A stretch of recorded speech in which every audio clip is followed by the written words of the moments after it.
Maximum अगर हम 3 clutches जैसे आम रूटीन में लेते हैं तो 15 अंडे तो लाजमी उसमें आ जाते हैं, ठीक है।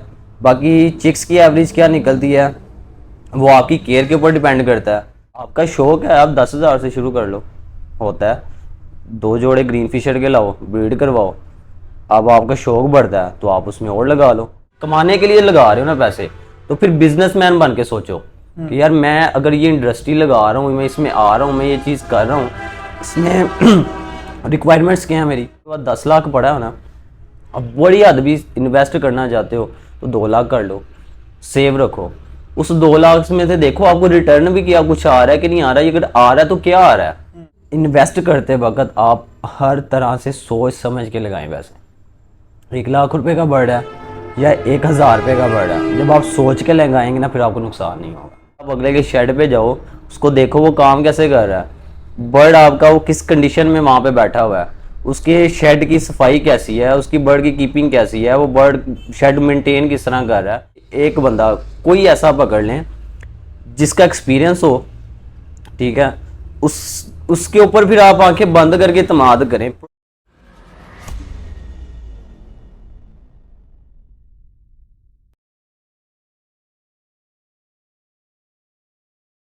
अस्सलामुअलैकुम, दिस इज मोहम्मद अरफान एग्रीकल्चरस। आज मैं लाहौर में आपको विजिट करवाने के लिए वकास भाई का लव बर्ड का सेटअप। वकास भाई माशाल्लाह से पिछले 3 साल से लव बर्ड को ब्रीड करा और इनके पास माशाल्लाह से लव बर्ड की हाई म्यूटेशन लगी हुई है। आए वकास भाई से बात करते हैं, जानते हैं इनकी जर्नी के बारे में। अस्सलामुअलैकुम। वालेकुम अस्सलाम। वकास भाई कैसे हैं? जी अल्हम्दुलिल्लाह, आप ठीक हैं? अल्हम्दुलिल्लाह वकास भाई, मैं भी ठीक ठाक। माशाल्लाह। सर सबसे पहले ये बताएं कि आपको आइडिया कहाँ से आया लव बर्ड फार्मिंग का? यार सबसे पहले जब मैंने स्टार्ट किया था ना, बेसिक मैंने किया था बजरीगढ़ से। तो मैं कुछ परिंदे लेकर आया था, मैंने ना अपने दोस्त के घर रखे थे क्योंकि मेरे पास उस टाइम पे इतनी जगह नहीं थी। तो उसके पास एक रूम जो है ना वो खाली था छत के ऊपर, तो वहाँ पे मैंने अपने बर्ड्स रखे और करते करते ना उसी ने मुझे मशवरा दिया, यार ना आप एक लव बर्ड का पेड़ लेकर आओ। मेरे ना उनके किसी रिश्तेदार ने रखे हुए थे। तो मैंने कहा अच्छा ठीक है। मैं ऐसे ही गया मार्केट फिरते फिरते ना, तो मैंने एक शॉप पे ना ग्रीन फिशर मुझे बड़े प्यारे लगे। उस टाइम पे ना वो समझ लें कि मुझे 1200 रुपये का जोड़ा मिला था। तो मैं ले आया, मैंने ब्रीड करवाई सबसे पहले उसको। तो 3 अंडे उसने मुझे दिए क्योंकि उस टाइम में इतना पता नहीं होता था सॉफ्टवेयर ये बाकी चीज़ों का। 2 चिक्स माशाल्लाह निकले, शौक बढ़ा। तो आहिस्ता आहिस्ता फिर सीखना शुरू किया, कुछ यूट्यूब से सीखा, कुछ मेरे बड़े अच्छे दोस्त हैं नुमान भाई, तो कुछ उनसे कुछ रहनमई, बस इसी तरह करते करते तो अल्हम्दुलिल्लाह आज 3 साल हो गए हैं लव बर्ड को ब्रीड करवाते हुए। तो इस टाइम आपके पास वकास भाई कौन कौन से म्यूटेशन है? यार इस टाइम कमर्शियल ऑल आइटम्स हैं, ठीक है। और कमर्शियल के बाद अगर म्यूटेशन की बात करें तो ऑफलाइंस भी हैं, स्प्लिट्स भी उसमें आते हैं, dilutes, pale fellows, offline pale fellow, offline dilutes, blue two की वर्किंग है इसमें पेल फेलोज में भी, और डाइल्यूट में भी ब्लू टू की वर्किंग है। उसके अलावा सिंपल ब्लू फिशरी में भी ब्लू टूज़ हैं, ऑफलाइन में भी ब्लू टूज़ हैं। उसके अलावा पैलिड है, और यानी कि वो ओवरऑल जो इस टाइम लेटेस्ट म्यूटेशन है सभी अवेलेबल है माशाल्लाह। वकास भाई आप मेन किस म्यूटेशन पे काम कर रहे हैं इस टाइम? यार इस टाइम मेन म्यूटेशन जो है ना उस पर वर्किंग अगर कहें ना तो मैं ब्लू टू पे ज़्यादा फोकस कर रहा हूँ। ब्लू टू पे फोकस करने का मेन मकसद ये है कि ब्लू टू एक ऐसा बर्ड है जिस पे बहुत कम लोग काम कर रहे हैं। म्यूटेशन में हर कोई बंदा आ जाता है, डाइल्यूट भी लगा लेता है, पेल फेलोज भी आ जाते हैं, लेकिन ब्लू टू की तरफ बहुत कम रुझान है क्योंकि एक तो वो टाइम पीरियड लेता है थोड़ा सा। क्योंकि अगर आप बेसिक से स्टार्ट करते हैं, जिस बंदे को नहीं समझ ब्लू टू की कि बेसिक बर्ड है क्या, तो मैं थोड़ा सा बता देता हूँ कि ब्लू टू एक ऐसा बर्ड जो जीन कैरी कर रहा हो और अपने ऑफ स्प्रिंग में सारे पारब्लू बच्चे दे, ठीक है। एक ब्लू बर्ड जो अपने ऑफ स्प्रिंग में सारे पारब्लू बच्चे दे, वो ब्लू टू का जीन कैरी कर रहा था क्योंकि बेसिकली हमारा जो पारब्लू है वो B1 B2 यानी कि उसमें 2 जीन्स पाए जाते हैं। तो ब्लू बर्ड उसमें जब B2 कैरी कर रहा होता है ना, तो आगे जाके अगर ब्लू बर्ड से लगता है तो सारे पारब्लू देता है। यहाँ पे ना एक मैं छोटी सी बात करूँगा। मुझे ना किसी बंदे ने कहा, यार आप पागल हो, ब्लू टू की वर्किंग कर रहे हो, क्या करने हैं सारे पारब्लू निकाल के। तो मैंने ना उसे कहा, मैं कि यार चलो मैं ना आपकी बात भी आ जाता हूँ कि हमने पारब्लू ही निकालने हैं ना, इसी पे वर्किंग है। चाहे वो कि अगर म्यूटेशन में चले जाएंगे तो पारब्लू पेल फेलो, पारब्लू डाइल्यूट्स हो जाएंगे, पारब्लू ऑफलाइंस हो जाएंगे।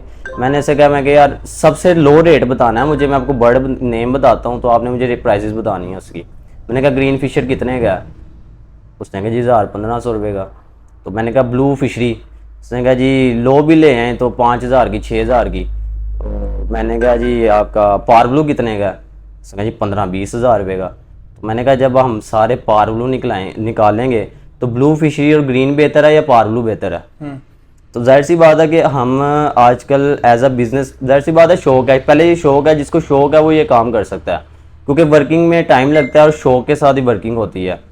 उसमें जब आप आगे वर्किंग अपनी करते हो तो पारलू, जाहिर सी बात है जब अर्निंग की तरफ आप आते हो तो पारलू एक हॉट आइटम है, थोड़ी सी महंगी है, चाहे वो सिंपल में है, वो पारलू पेल फेलो है तो वो सबसे ज़्यादा महंगा है, ग्रीन और ब्लू से महंगा है। उसके बाद अगर आप डाइल्यूट्स में आते हैं तो वो महंगा है, पैलेट में है तो उससे महंगा है, डन फेलो में है तो उससे महंगा है, यानी कि पारलू वो एक हाई लेवल पे है। तो मैं सोचता हूँ कि सब जितने भी फैंसर हैं, ये नहीं कि सिर्फ जो बड़े कर रहे हैं, ठीक है, जितने भी फैंसर हैं ना उसको ब्लू टू की वर्किंग करनी चाहिए। ये फ्यूचर वर्किंग है, अपना टाइम और अपना फोकस इसके ऊपर भी लाजमी करें। तो वकास भाई लेपर्ड की एवरेज एज कितनी है और किस एज तक ब्रीड करते हैं ये? यार इसमें मेरे पास जो देखा गया ना, मेरे पास तो एक 6 साल का भी बर्ड था जिसने ब्रीड की थी अल्हम्दुलिल्लाह, और एवरेज सुना है कि 10 से 12 साल तक इनकी जो है ना एज होती है, लेकिन मुझे इसमें आए हुए 3 साल हुए हैं तो मैं भी उतना श्योर नहीं कह सकता, लेकिन सुना यही है कितनी एवरेज आती है इसकी एज की। तो वकास भाई अर्निंग की बात करें तो हम कितनी अर्निंग कर सकते हैं लेपर्ड फार्मिंग से? यार वो डिपेंड करता है आपकी, वो आपकी नॉलेज पे डिपेंड करता है, वो आपके इसकी समझ लें कि शौक पे डिपेंड करता है, और दूसरी आपकी इन्वेस्टमेंट पे भी डिपेंड करता है।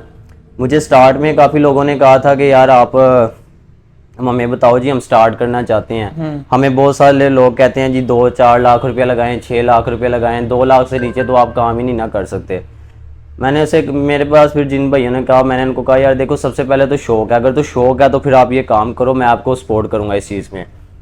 उन्होंने कहा जी मैं 20,000 से काम स्टार्ट करना चाहता हूँ। मेरी अल्हम्दुलिल्लाह इसके ऊपर एक वीडियो भी है, उसमें 20,000 से लेके मैंने 3 लाख रुपए तक उनको कमर्शियल में रखा है। कमर्शियल में इसलिए रखा है कि कमर्शियल एक हॉट आइटम है, आपकी हर वो डिमांड है, लाइक वो क्रीमिनो है वो भी डिमांडिंग बर्ड है, अल्बाइनो स्प्लिट है डिमांडिंग है, ब्लैक में भी है तो डिमांडिंग है, और रेड आई तो सबसे ज़्यादा हाई डिमांड में है, सबको पता है। तो जितनी भी कमर्शियल आइटम्स हैं ना वो डिमांड में, आपके इजीली सेल भी कर सकते हो, इजीली परचेज भी कर सकते हो। क्योंकि म्यूटेशन में ये चीज़ें आ जाती हैं कि म्यूटेशन में आपको बताना पड़ता है यार इसके पेरेंट्स क्या थे, ठीक है, ये किस ब्लड लाइन का है, आगे क्या निकले हैं, ये स्प्लिट है या नहीं है, वो क्यूरीज काफ़ी चली जाती हैं आगे। तो इसलिए मैंने वहाँ तक बताई थी उसमें कि आप जो है ना स्टार्ट जो है बेसिक इससे लाजमी करें।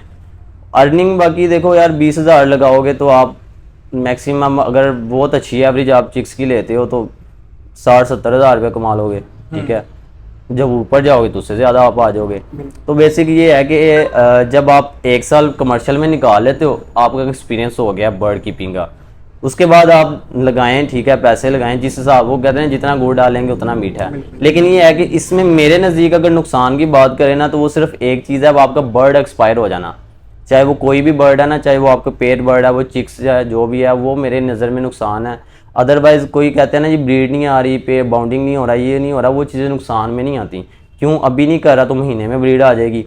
अगर चिक्स जो है वो अगर 15, कोई कहते हैं जी 45 दिन में सेल्फ हो जाते हैं, कोई कहते हैं 60 दिन में होते हैं।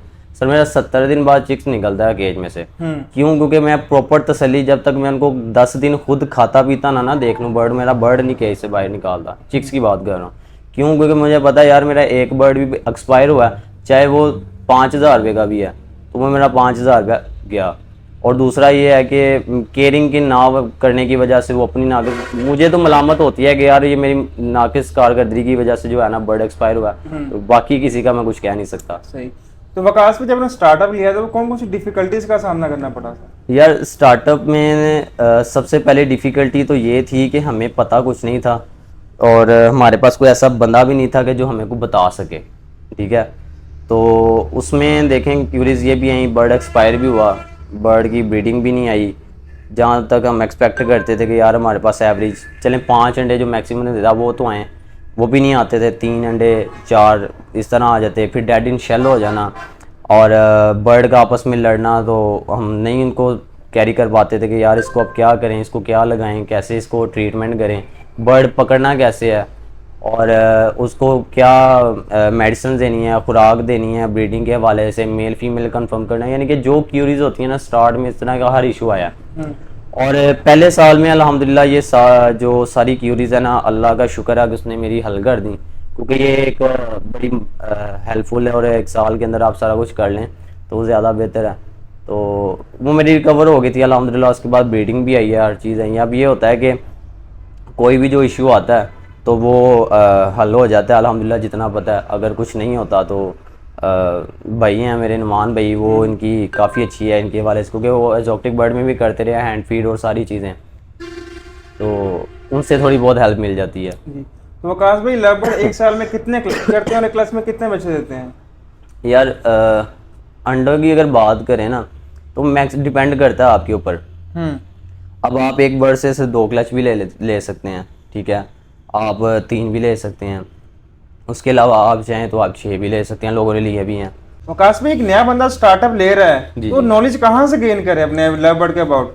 यार इस टाइम पे तो सोशल मीडिया भी आपका काफ़ी एक्टिव हो गया इस वाले से, तो काफ़ी सारे यूट्यूब चैनल्स भी हैं जिसके ऊपर काम कर रहे हैं नॉलेज के हवाले से। और उसमें इसमें हमने भी एक एफर्ट किया अपने तौर पे।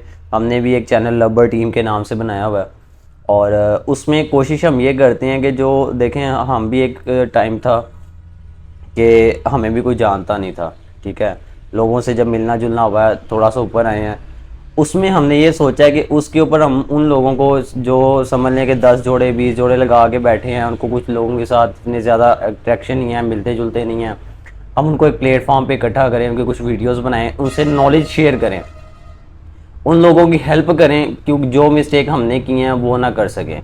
और इस ये फ्री ऑफ कॉस्ट है, और वो हम ये इसलिए नहीं है कि हम हमसे बर्ड खरीदें ना खरीदें।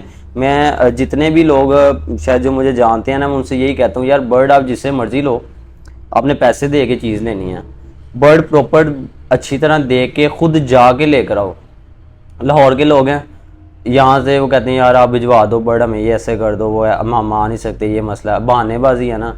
यार आप अगले के शेड पे जाओ, उसको देखो वो काम कैसे कर रहा है, बर्ड आपका वो किस कंडीशन में वहाँ पे बैठा हुआ है, उसके शेड की सफाई कैसी है, उसकी बर्ड की कीपिंग कैसी है, वो बर्ड शेड मेंटेन किस तरह कर रहा है। आप बर्ड देखो, हेल्दी एक्टिव लगे, अब आप देखो तो फिर आपको बर्ड लेने में आसानी भी हो। 4 लोगों के साथ आप शेड विजिट करेंगे ना, जब खुद बर्ड लेकर आएंगे तो आपको खुद बर्ड के नॉलेज का पता चल जाएगा कि यार ये बर्ड सही बैठा है नहीं बैठा, इसकी ड्रॉपिंग कैसी है, इसकी आई में कोई इन्फेक्शन तो नहीं है। यहाँ पे ना एक मैं छोटी सी बात शेयर करूँगा। मुझे ना एक बंदे ने कहा था कि यार मैं रावलपिंडी से हूँ, तो मेरा ना एक बर्ड है वहाँ पे, आप देख लें जाके, ब्लू ऑफलाइन में ले रहा हूँ, तो आप मेहरबानी जो है ना वो उसको देख लें, अगर अच्छा हुआ तो आप मुझे बता दीजिएगा, मैं पेमेंट करके ना बर्ड रिसीव कर लूँगा। मैंने कहा ठीक। मैं वहाँ पे गया, जो बर्ड की प्रॉपर मार्किंग होनी चाहिए थी वो नहीं थी, उसके सर के ऊपर ना लाइट फिशरी मास्किंग थी, ठीक है, और उसमें आई में ना एक साइड की आई में पानी था। अब पिक्चर में या वीडियो में तो नहीं पता चलता, वो बर्ड चला जाता, ठीक है, उसने उसने कहना था जी मैंने तो भाई सही भेजा, अगर रास्ते में कुछ हो गया वो बर्ड गले पड़ गया। यार वो चाहे 10,000 का बर्ड है, बर्ड तो गले पड़ गया ना, क्या फ़ायदा, जाते अगर 5 दिन में एक्सपायर हो जाता तो वो पैसे तो ज़ाया है ना। यही चीज़ें हैं कि अगर आप नो डाउट कार्गो भी अगर किसी से आप मंगवाते हो ना, आउट ऑफ सिटी अगर बर्ड भेजते तो आप उस बंदे बोलो जिसको आप ट्रस्ट हो गए, यार ये बंदा मुझे धोखा नहीं देगा, ये इसकी एक पीआर बनी हुई है, ये बर्ड्स इसके जाते आते हैं, लोग जो है ना इसको प्रेफर करते हैं। तो ये सब चीज़ें हैं यार, इसमें सब आप ख्याल रखो तो अल्हम्दुलिल्लाह जो है ना वो आपको बहुत सारी परेशानियों में जो है ना वो रिलैक्सेशन मिलेगी, आपको परेशानी फेस नहीं करनी पड़ेगी। वकास भाई नया बंदा स्टार्टअप ले रहा है, कितनी इन्वेस्टमेंट से ले, कितने एरिया से ले सकता है? यार स्टार्ट मैं इसमें ये नहीं कहता कि आप मखसूस इतने पैसे लगाओ तो फिर ये काम होता है। आपका शौक है, आप 10,000 से शुरू कर लो, होता है। 2 जोड़े ग्रीन फिशर के लाओ, ब्रीड करवाओ, अब आपका शौक बढ़ता है तो आप उसमें और लगा लो, ठीक है। मैं असल में ना सिर्फ एक चीज़ को डिनाई करता हूँ इसमें, वो ये कि लोग देखते हैं यार मेरे पास 10 लाख पड़ा है, यार ला दे, ਇਹਦੇ पैसे बड़े ने, हम ना वो हर चमकती हुई चीज़ को ना सोना समझ लेते हैं, लेकिन उसमें आने वाली मुश्किलात को नहीं हम देख रहे होते। इससे भी बर्ड ले लिया, उससे भी ले लिया, बर्ड लगा लिया, उन ब्रीड नहीं आ रही, अंडे नहीं आ रहे, बहुत सी मुश्किलात होती हैं उसमें। मैं ये कहूँगा आपके पास 10 लाख पड़ा है ना, अब बड़ी हद भी इन्वेस्ट करना चाहते हो तो 2 लाख कर लो, सेव रखो। उस 2 लाख में से देखो आपको रिटर्न भी क्या कुछ आ रहा है कि नहीं आ रहा है, अगर आ रहा है तो क्या आ रहा है, परसेंटेज निकालो उसकी, देखो आप हर चीज़ को, क्योंकि एक बिजनेस अगर आप कमाने के लिए लगा रहे हो ना पैसे, तो फिर बिजनेसमैन बन के सोचो कि यार मैं अगर ये इंडस्ट्री लगा रहा हूँ, मैं इसमें आ रहा हूँ, मैं ये चीज़ कर रहा हूँ, इसमें रिक्वायरमेंट्स क्या है मेरी, ठीक है, मुझे बर्ड किस तरह लेना है, कहाँ से लेना है, क्या करना है। तो वो सारी चीज़ें जब आप देख के फिर आप उतने पैसे लगाओगे ना, जाहिर सी बात है यार, हर चीज़ में नुकसान भी होता है, प्रॉफिट भी होता है। सबसे पहले आप नुकसान सोच के चलो उस चीज़ में कि यार मुझे इसमें नुकसान भी हो सकता है, सिर्फ प्रॉफिट देख के नहीं। अब अगर वो 10 लाख उसका जाता है तो गया, एक बंदे ने ना यहाँ पे 15 लाख रुपए के बर्ड लिए, पॉक्स आ गया, आधे से ज़्यादा उड़ गया, तो क्या फ़ायदा होगा, ठीक है ना। अब मैं नाम नहीं लेना चाहता, है बंदा वो भी लाहौर का ही है, तो इसलिए मैं कह रहा हूँ अगर उसमें कुछ बर्ड्स आपके एक्सपायर होते हैं तो आपको पता है यार मेरे पास 8 लाख पड़ा है, मैं नेक्स्ट ये गलती नहीं करूँगा, ठीक है ना। तो उसमें से कुछ जो सर्वाइव होंगे, कुछ होंगे, लेकिन ये है कि किसी के एक बंदा कोई ऐसा पकड़ लें जिसका एक्सपीरियंस हो, ठीक है, उसके ऊपर फिर आप आंखें बंद करके इत्मीनान करें, प्रॉपर्ली इसको पहले जज करें खुद मिल के पर्सनली कि यार ये बंदा ठीक है, अच्छा है, ये पुराना ब्रीडर है, इतने साल से बर्ड ब्रीड करवा रहा है, उसकी वे के ऊपर चलें फिर आप। कोई भी हो सकता है, ठीक है, जब उसकी वे पे चलेंगे ना आपको नुकसान कम होगा। जो आपने 2 साल 4 साल में सीखना है ना, उसने आपको 2 महीने में सिखा देना है, वो टाइम आपका बचेगा, आप ज़्यादा ग्रो कर सकोगे। और उसमें फिर ये भी है कि यार हम पता क्या करते हैं, आपसे पूछ ली चीज़, मेरे से पूछ ली, तीसरे बंदे से पूछ ली, चौथे से भी पूछ ली, वो फिर हम ना डबल माइंडेड से हो जाते हैं। वो चीज़ें भी मैं कहता हूँ कि यार नहीं होनी चाहिए। पता है उसमें सबसे बेहतर ये है कि आप एक बंदे को लेके चले रहे हो, उसी वो जैसा कह रहा ना आप करो। आप अपना तजर्बा बताओगे, मैं अपना बताऊंगा। मैंने पता नहीं वो चीज़ फेस की है या नहीं की है, आपने हो सकता है की हो, मैंने ना की हो। आप और बात करोगे, मैं और करूंगा। अब मैं फर्ज करें कि 2 पर्सन से कोई बात मशवरा हूँ किसी बात में, आप अपने तजर्बे से बात करोगे, अपने तजर्बे से, तो फिर मैं डबल माइंडेड हो जाऊंगा, यार मैं ए करा कि मैं वो करा, मैं क्या करूँ। तो फिर इसमें ये चीज़ें आती हैं। फिर कहने का मकसद है कि आप एक बंदे के ट्रैक पे चलोगे तो उसको पता है कि यार ये बर्ड यहाँ पे रखना है ना, तो यहीं पे रखना है। कोई कहेगा ना इतो चुक गए थे, नहीं, वो उसने कह दिया ठीक है, मैं एक बंदे को फॉलो कर रहा हूँ, तो वो टाइम भी काफ़ी बच जाता है और एक्सपीरियंस भी आहिस्ता आहिस्ता आ जाता है। काम करने से ही आता है, सीख के तो जाहिर सी बात है, खुदाई से कोई भी नहीं आता, जाहिर सी बात है। वकास भाई, एक बंदा बर्ड्स परचेज करने जा रहा है, तो परचेजिंग करते वक्त कौन कौन सा साइन चेक करे बर्ड्स में? यार परचेजिंग में आप उसकी नेल, टेल, बीक, उसके ड्रॉपिंग वगैरह, फीदर्स वगैरह, हर चीज़ आप उसकी चेक करो। आप उसकी आई को लाजमी लाइट लगा कर चेक करो कि उसमें कोई पानी, उसमें कोई झिल्ली या कोई चीज़ उसमें ऐसी है या स्वेल तो नहीं हुई आँख। पंजे देखो, ओवरऑल ठीक है। अच्छा, ये पंजों पे बात हुई ना, तो मैं एक चीज़ थोड़ा सा लोगों का माइंड क्लियर कर दूं। नेल मिस होते हैं ना, जो किसी एक बर्ड का नेल एक नहीं नेल होता, 2 नेल्स नहीं होते हैं, तो लोग कहते हैं मेल है जी, ग्रिप नहीं सही होगी फीमेल को क्रॉस करते हुए, और अगर फीमेल है तो उसको सही तरह बैठा नहीं जाएगा, वो जी नेल मिसेस की प्राइस कम करें, ये करें। तो मैं इसमें ये कहना चाहूँगा कि उसमें यार नेल्स का कोई इशू नहीं था, अल्हम्दुलिल्लाह। यार लड़ाई होती है कॉलोनीज़ में, हम बर्ड छोड़ते हैं, नेल्स टूट जाते हैं, बर्ड को कुछ हो जाता है, तो ये चीज़ें मायने नहीं रखती। वो इसलिए नहीं रखती कि बर्ड फिर भी ब्रीड करता है। मेरे यूट्यूब चैनल्स पे मेरी वीडियो है कि मेल के जो है ना, एक टांग बिल्कुल नहीं है यहाँ से, ठीक है, अल्हम्दुलिल्लाह उसने ब्रीड की है, फर्टाइल एग दिए हैं। उसमें हर क्लच में ना उसने, यानी कि मैंने उसके क्लचेज़ लिए हैं, मैंने उसके बर्ड्स भी रोके हैं, और उसमें ये था कि उसने मुझे 3 अंडे 4 अंडे, यानी कि 3-4 अंडे लाजमी फर्टाइल दिए हैं। 2 क्लचेज़ में 5 भी दिए हैं, लेकिन ये है कि वो बेचारा लंगड़ा है, तो 3 से 4 अंडे फर्टाइल लाजमी होते हैं उसमें। तो ये चीज़ें इसलिए बता रहा हूँ कि यार कुछ लोग जो है ना वो इस चीज़ पे फिर बात करते हैं, तो उनका एक माइंड जो है ना वो क्लियर हो जाए। उसके बाद लाइट लगा के आपने लाजमी हर चीज़ का फीदर्स खोलें उसकी, ठीक है, उसकी आँखें और उसकी नोज़ वगैरह लाजमी चेक करें, ताकि उसमें कोई पानी, कोई रेशा या कोई चीज़ तो नहीं बाहर आ रही। जब आपको अपनी तसल्ली हो जाए, बर्ड मैं इसीलिए मैंने स्टार्ट में पहले कहा कि बर्ड खुद देख के लेके आए। मैं वीडियो में यहाँ से यहाँ पे बर्ड पकड़ना है, यहाँ से कैमरा लगाना है, आधी चीज़ें आनी है, आधी नहीं आनी, बस ठीक है जी, बर्ड ओके है जी, बड़ा प्यारा बर्ड है, बस ठीक है, उस पे हम जो है ना फोकस कर लेते हैं। उसकी बजाय आप बर्ड खुद जाके देखिए। अब यार, अब लाहौर में, मैं इधर बैरियर टाउन के करीब यहाँ पे रहता हूँ, फेज़ 8 वो कहाँ बॉर्डर के पास है, लाहौर का दूसरा कोना है, और वहाँ से भी बर्ड खुद लेने गया हूँ। अगर मैं गया हूँ तो मैं चेक करके देख के अपनी तसल्ली करके, यार मेरा 10,000 का है तो मेरी हलाल की कमाई है ना, मेरा 10,000 नुकसान आते हो जाए तो क्या फ़ायदा। 10,000 हम दिन में नहीं कमाते, ठीक है। आम मजदूर बंदा 1,000 रुपया कमाता है, तो अगर उसको देखें 10,000 उसकी 10 दिन की कमाई बनती है, तो जाहिर सी बात है वो नुकसान में गई है। तो बस यही चीज़ें हैं कि अगर आप ओवरऑल खुद लेकर आएँ बर्ड। तो वकास भाई ब्रीडिंग रिक्वायरमेंट्स क्या मेन होती हैं?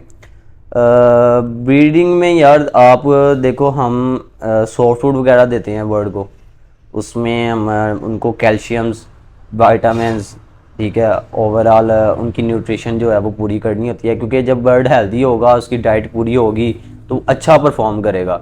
अच्छा परफॉर्म करेगा तो अच्छी ब्रीड आपके पास आएगी। तो उसमें बस यही है कि आप अच्छी जो है ना विटामिन्स उसमें मैं लोगों को प्रेफर करता हूँ कि बजट के हिसाब से, क्योंकि जाहिर सी बात है हर बंदा महंगी एक्सपेंसिव मेडिसिन जो है वो यूज़ नहीं कर सकता, क्योंकि कैल्शियम्स और विटामिन्स काफ़ी महंगे भी आते हैं। तो उसमें मैं फिर लोकल भी चीज़ें उनको बता देता हूँ जो वही काम करती हैं, और एक्सपेंसिव भी हैं जो अगर अफोर्ड कर सकता है तो वो उस तरह भी काम कर सकते हैं। तो वकास भाई इनफर्टिलिटी की रीज़न क्या होती है? यार इनफेर्टिलिटी जो है ना वो बाज़ दफ़ा इन ब्रीडिंग की वजह से भी हो जाती है, ठीक है। मेल फीमेल में भी आ जाती है, फीमेल की तरफ से भी होती है। ये नहीं कि सिर्फ हम कहते हैं कि जी मेल जो है ना वो फर्टाइल अंडे नहीं आ रहे तो मेल में मसला है। तो उसमें ये होता है कि बर्ड जो है ना बाज़ दफ़ा स्ट्रेस में भी जाता है, तो वो उधर से प्रॉपर निकल नहीं रहा होता, आपने डब्बा लगा देना होता है। वो फीमेल नेस्टिंग उस्टिंग करके हीट पे आई होती है, तो वो क्रॉसिंग तो होती है लेकिन पूरी तरह वो ना बर्ड परफॉर्म नहीं कर पा रहा होता। या इन ब्रीडिंग में जब कहते हैं कि हम बच्चों को लगा देते हैं आपस में, तो वो भी आगे जाके उस तरह की फर्टिलिटी नहीं दे सकते। और उसके अलावा फीमेल सही तरह क्रॉस नहीं हो पा रही होती, ठीक है।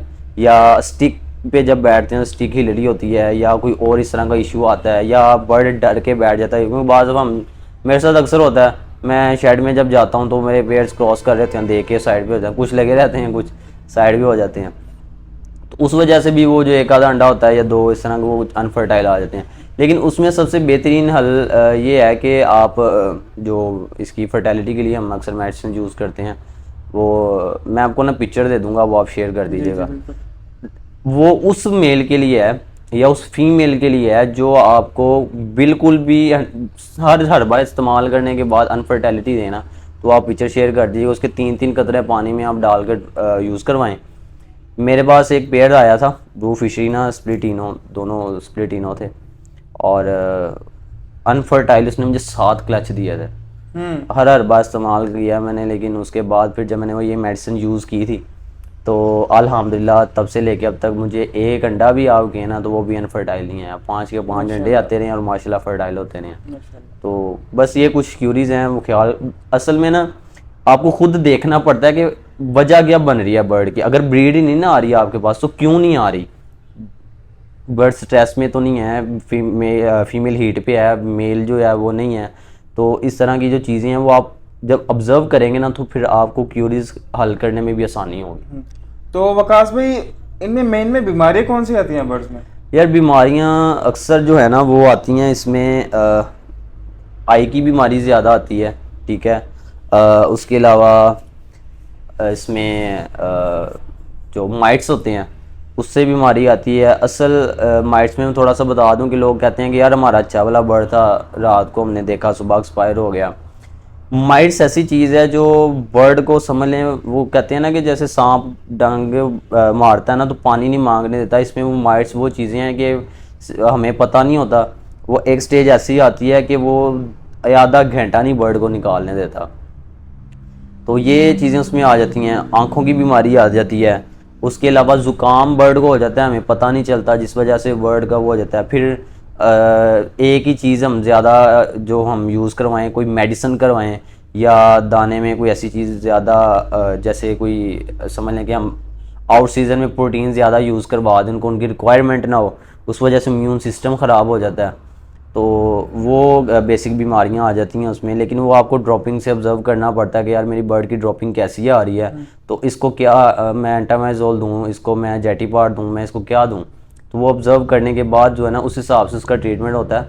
और यहाँ पे मैं एक बात कहना चाहूँगा कि बहुत से लोग कहते हैं जी हफ्ते में आप जेटिबार भी दे दें, लाइजोविट भी दे दें, एंडामिजोल भी दे दें, पानी में इकट्ठा वो शरबत सा बना के दे दें। सर वो मैं उस चीज़ को मना करता हूँ, क्योंकि देखो 4 शरबत मैं आपको मिक्स कर देता हूँ, आप पी लोगे? जाहिर सी बात है कि वो एक चीज़ वो आप वो उसको दे के इसको स्मेल करके आप खुद एक दिल बुरा होना शुरू हो जाता है। तो जाहिर सी बात है ये वो उन लोगों का हिसाब है कि यार 2 गोलियां भी पाती हैं, 2 भी पाती हैं, 2 भी पाती हैं, कोई तो काम करेगी ना। तो उससे बेहतर है कि आप खुद बर्ड को ऑब्जर्व करते रहो, आपको पता चल जाएगा कि यार मेरे बर्ड्स को इस टाइम अगर इसका पेट ख़राब है, इसको मोशन लगे हैं, तो इसको मैंने एंटामिजोल देना है। अब इसकी वाइटामिन या मिनरल्स की किसी चीज़ की ज़रूरत है तो उसको वो देना है। ब्रीडिंग में आप उसको प्रॉपर जो है ना वो जो हम मेडिसिन दे रहे होते हैं वो आप उसको दें, लेकिन उसमें भी हम हैवी डोजेज कर जाते हैं ब्रीडिंग के लालच में। उसमें अगर आपको कोई कंपनी कह रही है ना कि यार अगर आप इसको 1 kg पे 10 ग्राम यूज़ करवाओ तो आप उसको 5 ग्राम यूज़ करवाओ, आप उसकी क्वांटिटी लो रखो। क्यों? क्योंकि उसमें से न्यूट्रिशन पूरी होती है। क्योंकि मैं इसी तरह ही करता हूँ, मैं अपनी बात करूँगा, मैं किसी की नहीं कि वो क्या करता है, लेकिन उसमें ये है कि वो न्यूट्रिशन उसमें पूरी होती है। ज़्यादती जब भी होगी ना किसी भी चीज़ की, तो बर्ड हमें पता नहीं चलेगा, अंदर से बर्ड ख़त्म होना शुरू हो जाएगा, तो एट द एंड फिर एक्सपायर हो जाएगा। तो ये चीज़ें हैं उसमें मेजर आँख की, ठीक है, माइट्स की, ज़ुकाम की, और या बर्ड का जो सुस्त होना, बैठ जाना, यानी कि किसी से लड़के वो एक बैठता है ना तो ज़ख़म कोई हो जाता है, उसको हम ध्यान नहीं देते, उस वजह से भी जो है ना इन्फेक्शन होने का ख़तरा ज़्यादा बढ़ जाता है। ओके, तो वकास भाई आपका माशाल्लाह 3 साल का एक्सपीरियंस है, एंड पे आप क्या एडवाइस देना चाहेंगे? एडवाइस यार वैसे तो सारी मैंने बता दी हैं कि ऐसे करना चाहिए, लेकिन फिर भी न्यू फेंसर के लिए मैं ये कहना चाहूँगा कि यार आप लोग जो है ना बेसिक आप इस हॉबी को समझ लो कि सर्वाइवल आपके सर के ऊपर है। सबसे पहले जो तो आप जो है ना इसमें सोच समझ के ब्रीड करवाएं। क्यों? क्योंकि इसमें यार मैं लास्ट पे छोटी बात कहना चाहूँगा कि ऑफलाइन बर्ड की मैं थोड़ी सी मिसाल दूंगा। हमने इसको नॉलेज ना होने की वजह से इस तरह ब्रीड करवाया कि आज हमारा वो बर्ड जो है ना थोड़ा सा मुश्किल है। हालांकि आप वहीं पे देखेंगे जो है वो चैम्पियन बर्ड भी हमारा ऑफलाइन बर्ड हुआ है। वो ऑफलाइन एक बहुत अच्छी म्यूटेशन है, बहुत खूबसूरत बर्ड है, लेकिन अगर हम उसको नॉलेज के साथ ब्रीड करवाएं तो फिर हम उसमें कामयाब हैं। हमने बस ठीक है बर्ड ले लिया, अब नहीं देखा कि इसमें पीछे ब्लड लाइन क्या यूज़ हुई है, क्या उसमें है या नहीं है, विजुअल बर्ड सही है नज़र आ रहा है, ठीक है। वो 2 महीने बाद उसके परों में से वो ऐसे पाइड के जो है ना वो निशानात निकलने शुरू हो जाते हैं। वो बर्ड की सारे फीदर्स ख़राब कर देता है, वो बच्चे काले मुंह वाले निकलने शुरू हो जाते हैं। वो ऑफलाइन में वो उसका सारा जो है ना मार्किंग ख़राब कर देता है। तो जाहिर सी बात है फिर ऐसे जब बर्ड निकलते हैं तो किसी ने वो आपको कहे ना कि यार लाख रुपए वाला बर्ड आप 10,000 में मिलो, तो वो भी नहीं लेगा। वो क्यों नहीं लेगा? वो इसलिए नहीं लेगा कि यार उसे पता है कि आगे से बच्चे ऐसे निकलेंगे, मैं कहाँ पे सेल करूँगा। तो बस सोच समझ के ब्रीडिंग करवाएं, समझ के करवाएं, देख के अच्छा बर्ड पूरी नॉलेज लेकर और बर्ड को ब्रीड करवाएं और ख़ुद एक्सपेरिमेंट किया करें। ख़ास तौर पे कि यार मैं अगर इसको इसके साथ लगा रहा हूँ तो इसमें क्या मुझे रिजल्ट्स मिलेंगे, और अगर मैं इस बर्ड को इसके साथ लगाता हूँ तो मेरे पास जो आउटकम आएगा वो क्या आएगा। इस हवाले से मैं सिर्फ एक सीरीज़ जेनेटिक के हवाले से भी शुरू की हुई है, तो इंशाल्लाह 21 को वो भी मैं स्टार्ट करूँगा। क्योंकि बहुत सारे लोगों को क्वेश्चन यही आ रहा होता है कि यार ये डेकिनो, लेटिनो, स्प्लिटिनो इसमें बड़ी डिफ़िकल्टीज होती हैं, तो हमने फिर ओवरऑल सारी सीरीज़ बनाई है ताकि लोगों को जो है ना इस चीज़ में आसानी हो सके। तो बस यही लास्ट पे पैगाम है, और बाकी ब्रीड करवाएं, खुश रहें, बर्ड्स के साथ ज़्यादती ना करें, तो अल्लाह पे ये तवक्कुल रखें हर चीज़ के ऊपर, इंशाल्लाह आपको एट द एंड अच्छी ब्रीड लाजमी आएगी इंशाल्लाह। Thank you so much everyone. उम्मीद है कि आपको आज की हमारी वीडियो पसंद आई होगी। वकास भाई का माशाल्लाह से यूट्यूब चैनल है खुद का, लवबर्ड टीम के नाम से, आप जाकर ज़रूर विजिट करें। वहाँ पे ये माशाल्लाह से बहुत अच्छी इन्फॉर्मेशन प्रोवाइड कर रही है जेनेटिक्स के बारे में, और दूसरे सेटअप विजिट भी कर रहे हैं, तो आपको इंशाल्लाह इनका चैनल विजिट करके ज़रूर मज़ा आएगा। उम्मीद है कि आपको आज की हमारी वीडियो पसंद आई होगी। अगर आपको हमारी ओवरऑल वीडियोस पसंद आती है और आप चाहते हैं कि हम आपके लिए ऐसी अच्छी वीडियोस लेकर आते रहें और सेटअप विजिट करते रहें, तो आप हमारे चैनल मोहम्मद अरफान एग्रीकल्चर जरूर सब्सक्राइब कीजिए और बेल आइकन को लाजमी दबा दीजिए, जिससे हर नई आने वाली वीडियो को नोटिफिकेशन आपको बर वक्त पहुंची रहेगी। इंशाल्लाह इस वीडियो का पार्ट 2 आएगा, उसमें हम आपको वकास भाई सेटअप विजिट करवाएंगे। इनके पास माशाल्लाह अच्छी म्यूटेशन में लवबर्ड के पेड़ लगे हुए हैं। थैंक यू सो मच, अल्लाह हाफिज़।